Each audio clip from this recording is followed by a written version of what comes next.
Good morning, Tao. Thank you very much for the meeting on Friday and for bringing me up to speed on the Sakura Bank project. I reviewed the notes I took and taking into consideration the previous proposal prepared by Chao and also the information that I did. I have now revised the original plan and I'm ready to present it to you. I am confident that this will contain all the necessary suggestions that would enable us to deliver this project on time and the expected quality. I have started out with conducting critical path analysis for the project activities that were laid out by Chao in the original plan. What the analysis yielded was that the residential training would actually be able to start on week 7. The only problem with this is that Sakura explicitly asked us to start the residential training on week 6. This presented the problem of finding 5 additional days that we can shave off from the project so that we are able to adhere to this deadline set to us by the client. Now, when I reviewed the project components, I realized that the pre-programmed residential training and the project summary and evaluation did not contain any sort of floats that we could use to shorten the project period. So I went ahead and looked at the program design, which did have crashable activities as mentioned by Chao's original proposal. And as you can see in the revised path analysis, the training analysis, the training material creation, and the website setup were identified as the crashable activities that would yield us the necessary days to shorten the project time. Altogether, they will save us 7 days if we decide to crash them, and this would put us on course to start the residential training program week 6. As you will be able to see on this Gantt chart, which is based upon the new analysis and contains the most up-to-date timeline, week 6, 7, and 8 is the time when the residential trainings are conducted, and thus we are able to keep our promise to the client and deliver this project deliverable in the pre-agreed fashion. Now, crashing the activities does come with some extra cost, and the revised activities and cost table actually contains these additional costs that we will incur as part of crashing the activities. Now, compared to the original estimates using the likely estimate column from Chao's table, we would actually be spending an extra 1,400 euros on all project activities, and this will come off from our margin. This will mean, to put this on bigger perspective, is that the components will shape up like this, and instead of the original 19% margin that we had on the project, if we use the likely estimates, we will now only have 15% margin at the end of the day.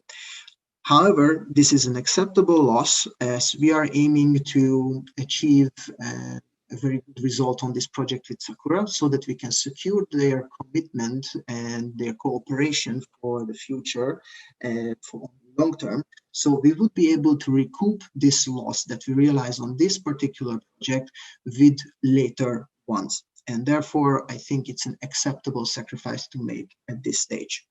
Now, in this program component chart, you will see a new element introduced into the cost structure, which is the backup cost. In the next slide, I will explain a little bit more about the element and why I have added it to this new proposal.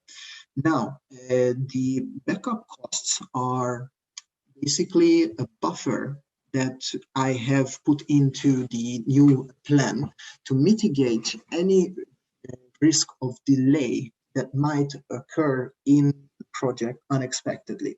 We can only plan ahead as much, and we should always be conscious of the fact that life unfortunately happens, and therefore we should have some backup plans to react when these obstacles arise. Now, in Chow's original proposal, there was a pessimistic estimate for all of the activities included in the project. Those ones that are listed in the table under the pie chart are the ones with the highest pessimistic estimates, meaning that if something goes wrong, it's most likely to go wrong during these steps. That's why I have allocated some extra days and some extra costs for these activities, so that if something happens, we can step in right away and eliminate these hindrances from the project as soon as possible. Also, these backup costs also take into account that some of the activities are being crashed, and therefore the backup cost estimate is done with the crashable cost in mind. This 3,100 euro is actually not a pre-determined cost.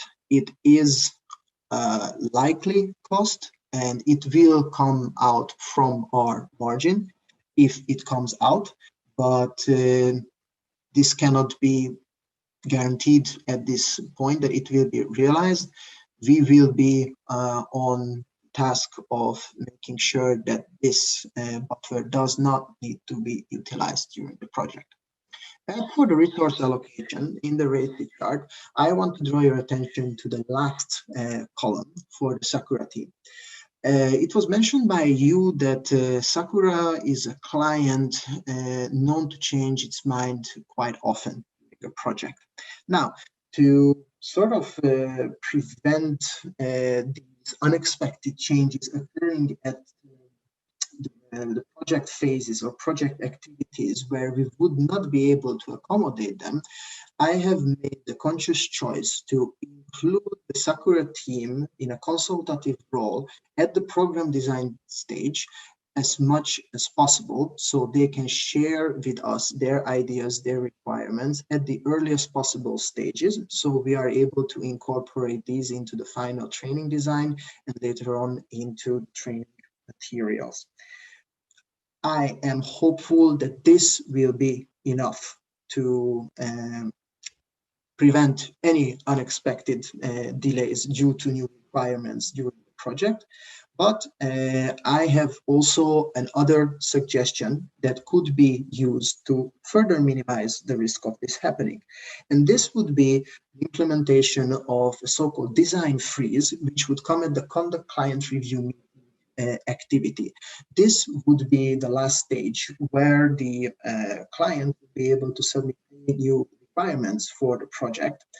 If they want to do any such things afterwards, we will not accept them because that would jeopardize the delivery time of the project. The client would be made aware of this design freeze in the new proposal, so it doesn't come as a surprise to them at this review meeting. The risk mitigation plan at the end is basically a summary of the main concerns that I have mentioned to you during the presentation so far. You can see in more detail how the timeline can be adjusted, which are the crashable activities, what would this mean in cost terms, and also how it would affect our margin. And for the consultation with the client, I have also listed out the details that I have described to you about the design freeze, and also including the Sakura team as a consultative player in the RACI chart. I think that taking into account all these proposals and incorporating them into the new project plan, we would be able to deliver this training program successfully to Sakura and secure them as a client for the long term. Thank you very much for your attention. And if you have any questions or suggestions that you want to discuss, we can do that now. Thank you.